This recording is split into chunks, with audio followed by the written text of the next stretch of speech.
Hello, love. This one is going to feature books on Jack the Ripper, Scotland Yard, and Sherlock Holmes. Mind you, I don't particularly care about any of the three subjects, but here we are. The Crimes of Jack the Ripper.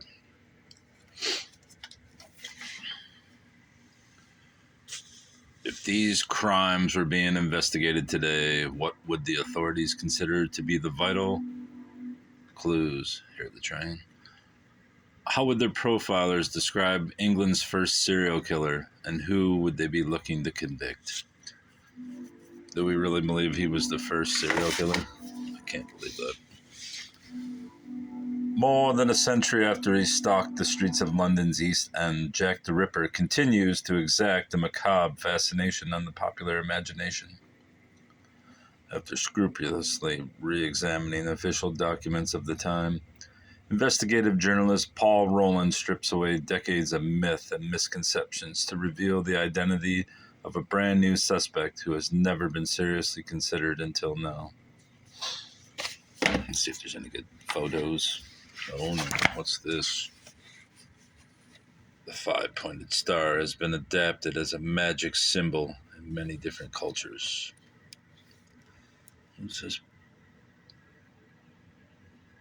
There's the knife.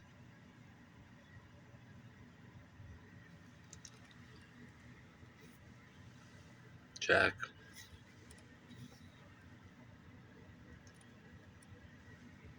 Summing up a new suspect.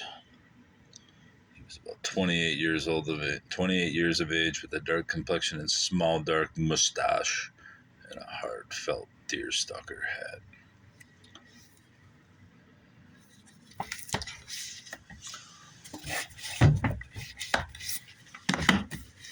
Jack the Ripper, the facts.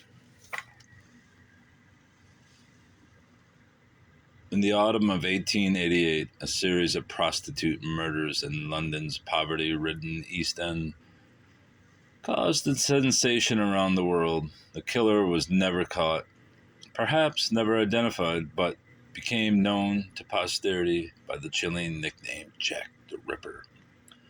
This book is the story of those murders, free of theories and speculation, by one of the world's most respected authorities on the subject. Long ass book here. We want photos. Photos. Toes with photos. I don't see any photos. Oh, there they are. Jack. Police officers, just for jolly, would you keep this letter back?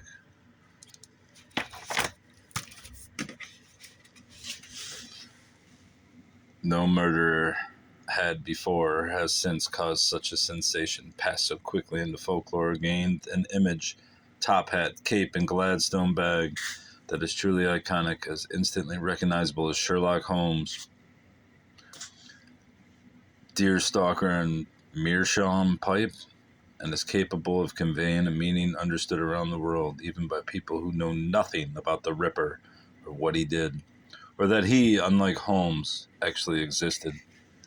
Paul Bragg. Portrait of a Killer, Jack the Ripper, case closed, Patricia Cornwell. They all say this, that the case is closed.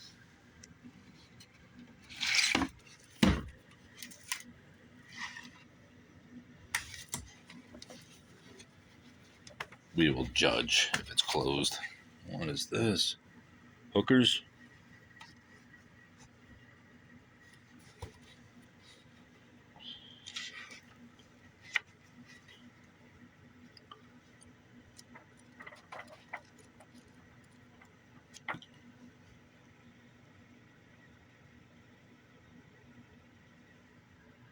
Takes pictures of such shamble rot. Jack the Ripper, The Hand of a Woman, the compelling new account. The Jack the Ripper murders of 1888 exert a macabre hold on our imagination. Among the first serial murders, their brutality and bizarreness and the seeming impossibility of detection have a terrible fascination. What kind of person could have overstepped the boundary of what marks humankind, the Illuminati, and performed such horrific deeds? How could they not have been caught by the unprecedented police effort?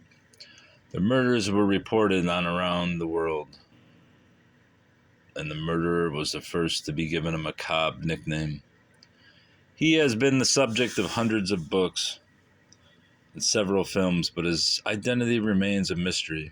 Suspects have included the eminent Victorian doctor Sir William Gull, royal gynecologist Sir John Williams, and the painter Walter Sickert. Conspiracy theories abound involving Masonic, Jewish, and other connections. This is the story of the extensive research of John Morris and his late father, Starling. With the many unresolved questions about the murders, they shockingly concluded that they could be answered.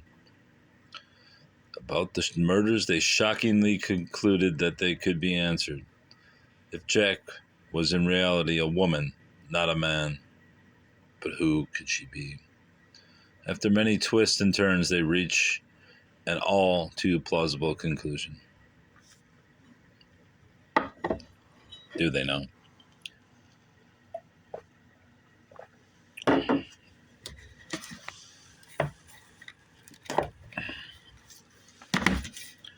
Jack the Ripper. Comprehensive A through Z, complete chronology, new theories, full biography, important documents.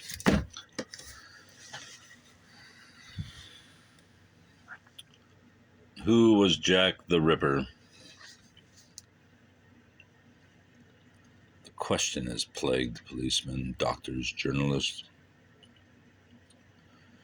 historians, and enthusiasts for over 100 years. Jack the Ripper has been portrayed as a slaughterer, fish porter, lodging housekeeper, policeman, barrister, doctor, and clergyman. In fact, it would be easier to list the things he has not been described as. Keen observation, buddy.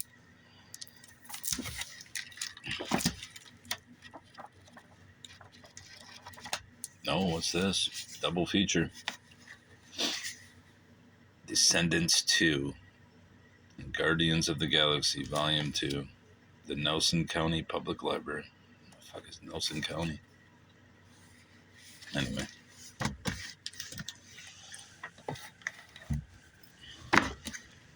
The Diary of Jack the Ripper. The Chilling Confessions of James Maybrick.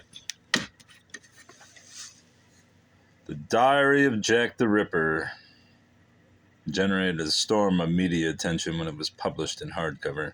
Reviewers coast to coast debated whether these gruesome journal entries are the genuine work of the notorious serial killer who terrorized London, or a remarkably clever hoax. Don't know. On to Scotland Yard.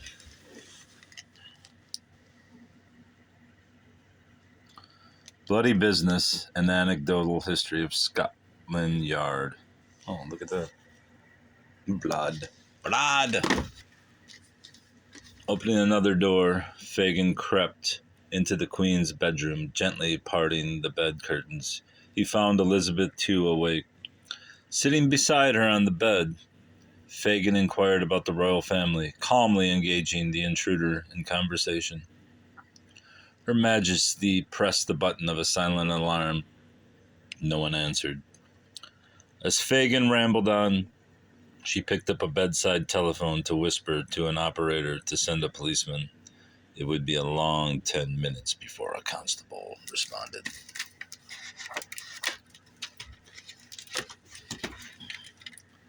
During a 3-year period beginning in December 1978, Dennis Nilsson of London murdered 15 young men because they had refused him, not sex or money, but their company. Invariably, he would scrub the bodies clean and keep them for months before disposing of them, Finally, human remains clogging a sewer brought a Scotland Yard detective to Nilsson's address. The Jeffrey Dahmer-like Nilsson is perhaps the strangest of the many murders in H. Paul Jeffers' bloody business, a history of Scotland Yard, the Metropolitan Police of London from its founding in 1829. Jeffers is no mere purveyor of horrors.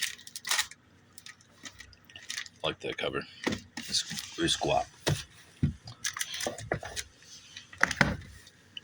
Reader's Digest, Great Cases of Scotland Yard. The stealing of Muriel McCrae. It was a case of mistaken identity. The kidnappers following the lady in the Rolls Royce had confused Muriel McCabe with someone else. When her husband returned home that night, he found an open handbag, its contents scattered on the stairway, a telephone on the floor, and the house deserted. Strange ransom notes and frightening phone calls served only to deepen the mystery.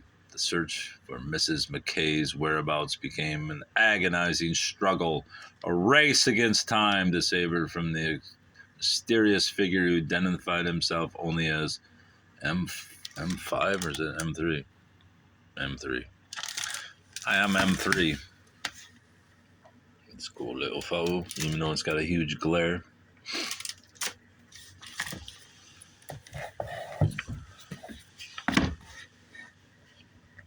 "40 years of Scotland Yard. To John from Mickey, Christmas 1933. New Scotland Yard on the Thames Embankment, London, the home of the world's most famous detective organization. 40 years of Scotland Yard. The record of a lifetime service in the Criminal Investigation Department by Frederick Porter Wensley, 1933.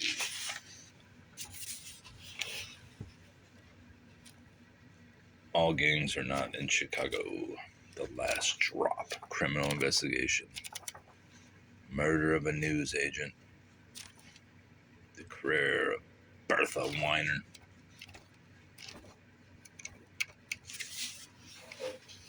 Published and be damned. All right, on the Sherlock.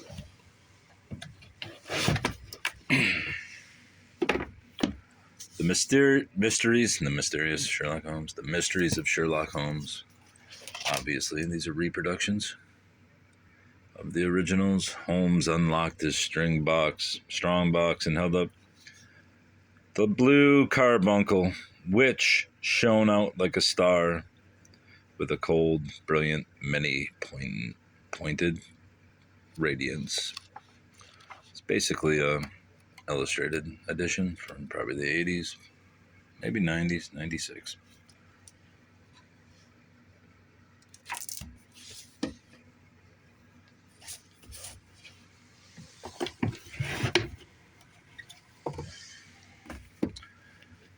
The World of Sherlock Holmes by Michael Harrison. Michael Harrison knows more about Sherlock Holmes than any man alive. Triumph of dedicated detective work set against the romantic, nostalgic splendor of Victorian England. The World of Sherlock Holmes reveals a wealth of unsuspected facts about the master sleuth. What was the scandal involving Queen Victoria's son and grandson? Why did Holmes visit the United States, and what did he do for Vanderbilt? Why did he remain silent about the identity of Jack the Ripper? Did not know this. What was the secret of the Vatican cameos? Why did the kings of Denmark, Sweden, and Holland, the Sultan of Turkey, the Tsar of Russia, and the President of the United States confer on Sherlock Holmes's, their country's highest decorations?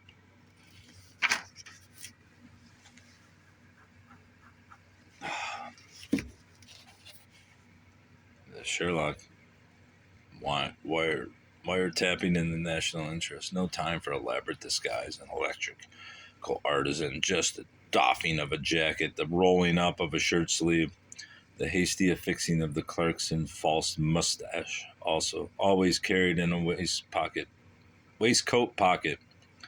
in homes and high above the Central Telegraph Office.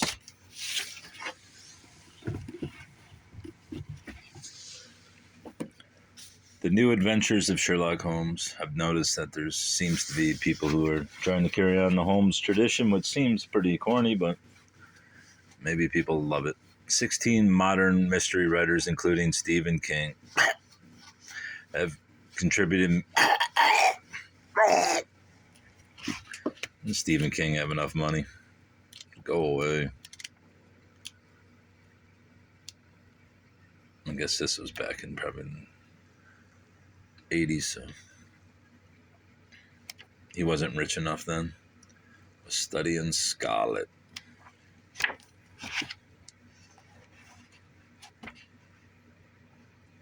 Of all the cases presented to my friend Mr. Sherlock Holmes during the lengthy years of our association, few presented with such sinister features of interest as that connected with the little Berkshire village of Buckley on Thames. Thames.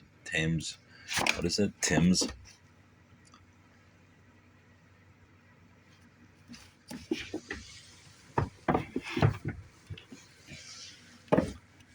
American rivals of Sherlock Holmes. What's this? What's it say? Gift shop. How dare you? Friends of the Library gift shop. From the polished elegance of the Waldorf Astoria to a rough and ready Nevada railroad town, from the crime-ridden underworld of thieves and murderers to the crime-ridden overworld of corporate monopolies and wiretap political campaigns, Hugh Green has mined the gold from the hundreds of detective stories written in America at the turn of the century. So apparently these are all the Sherlock Holmes of the U.S. Welcome reading for the amateur sleuth, especially valuable on a cold, wet winter day.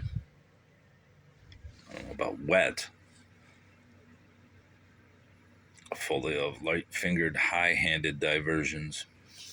Great. The game is afoot. Parodies, pastiches, and ponderings of Sherlock Holmes. I mean, these guys just will not stop milking this dude.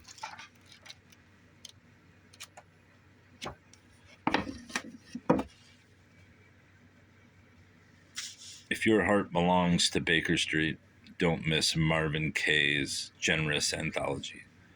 The newcomer to Holmes, as well as the established Sherlockian, will relish having the best efforts of the best writers who have taken a turn at immortalizing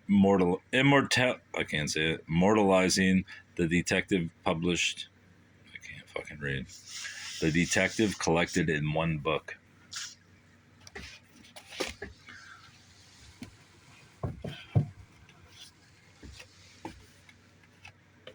Regarding Sherlock Holmes, The Adventures of Solar Ponds, pulse-stopping masterpiece of suspense by the internationally acclaimed successor to Sir Arthur Conan Doyle. I can't fucking read. I can't read, boy.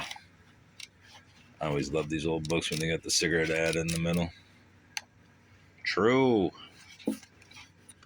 Sherlock Holmes' decision to live alone in the Be-Loud glade left an abhorrent vacuum in the life of London. But of all the Holmesian commentators, only August Derleth perceived the obvious truth that the vacuum had to be filled, and how admirably Solar Ponds fills it.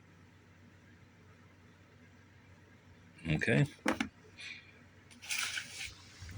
Then these are just the complete novels, which no one cares about. I'm not sure that anyone cares about any of this. Adventures of Sherlock Holmes. Introduction by Ellery Queen by Arthur Conan Doyle. It's just a reprint of the stories. The last Sherlock Holmes story. Another recreation of the series. In 1888, Sherlock Holmes is languishing for a criminal case worthy of his powers.